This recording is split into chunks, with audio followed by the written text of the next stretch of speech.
Ayan. So, first, dito tayo sa app, kukuha. Sa Canva muna tayo.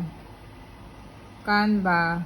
Tapos, ito yung template natin. Ayan. Ito yung para sa pencil, para sa bamboo, tas yung mga keychain. Pero, ongoing pa lang din yan. So, itong pencil, okay na yan. Nakaset na yan. Papalitan nyo na lang ng text yung pangalan. Ganyan. Tapos ito. Papalitan nyo na lang. Pwede rin naman kayo magpalit ng font as long as within the area pa rin naman siya. At saka yung interval niya. Each. Tapos, download natin yan. Kahit naman hindi kayo naka-pro, okay lang. Okay. Kahit hindi transparent background, okay lang. Download. Tapos, after nyan ma-download, pupunta tayo sa engraver app. Ayan. So, na-download na yon. Ito na siya. So, ang gagawin ko muna, ayan, next step. Wala naman tayong ika-crop. Gagawin ko lang muna is outline for this tutorial. Pero, pwede naman kayo anything dyan kung ano yung nakasanayan ninyo. Next step, etong height is gagawin nating 63. Ayan. So, magpo-proportion naman yan. Tapos, magpa-frame siya. Make sure lang na within area siya nung ma-engravean. Ayan. So, di ba nagpe-framing na siya? I-adjust mo lang. Ayan. So, after niya ma-frame, okay na tayo. Next step, maglalagay ka na lang ng settings mo dyan. Kung ano yung settings ninyo for pencil. So, ano lang din naman ako. High speed na ako. Ayan. So, start na rin kagad ako. Ayan. So after niyan, magpa-process na siya. Lagay lang natin to. Ayan. So, para mabilis, kaya ginamit ko line kanina. So, wait natin matapos.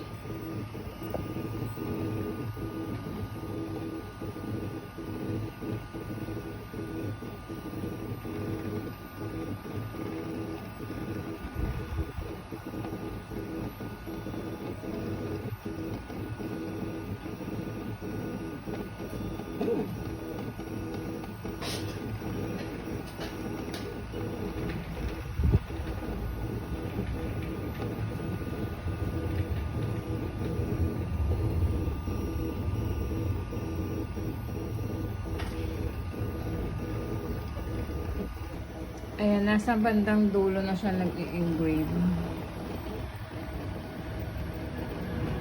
Konti na lang yan, matatapos na yan. So, same process lang siya nangyayari. So, kaya saan ko nakuha yung 63 na height? Kasi, cancel. Ito, chinek ko yung height nito. Advance. Ayan, naka 62.41 yung height. So, hindi tayo makapag-point dun sa engraver app. Ginawa ko na lang 63 kasi pag ginagawa kong 62, sobrang inset niya. So, mas okay na ako sa 63. Ayan. So, pwede rin naman kayong mag-change dyan kung gusto niyo. Ayan. So, tapos na pala siya. Ayan na. Nakapag-batch engraving na tayo, guys. Taran! Using our Daja DJ6. O, diba? Batch engraving with Daja. Kawai. Ayan. Additional ko lang dun sa regional kanina. Ang sinukat ko siya is from here. Diba 63? Ito yung kanto nitong pencil na to. Tapos mula hanggang dito sa kanto na to. So yun yung pinaka-importante sa akin. Yung kanto na to, diretso siya dyan. Kasi di ba may kanto to. Diretso siya dyan, tapos diretso siya dito. Yun lang. So, ito naman yung sa bamboo pen. Ginawa kong 58. Kasi, ang height sa advanced features position, height niya is 57.92. Ayan, so naka 58 tayo. Itatapat na natin siya. So, ang target natin is yung center nito. Hindi natin siya palalagpasin. Pati same thing doon sa kabilang ballpen. Ayan.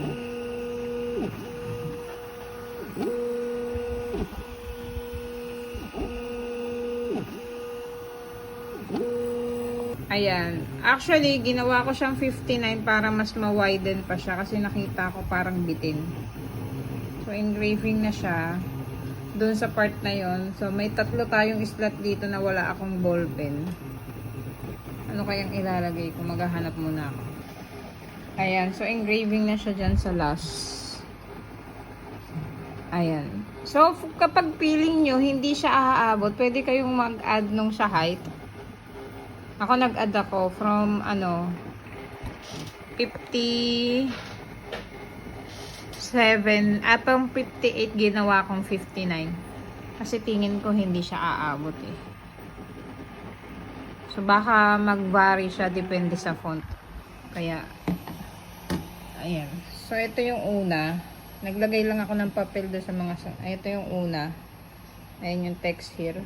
Bugbog na yung ballpen ko. Tapos ito yung last. O, diba? Pantay pa rin naman siya.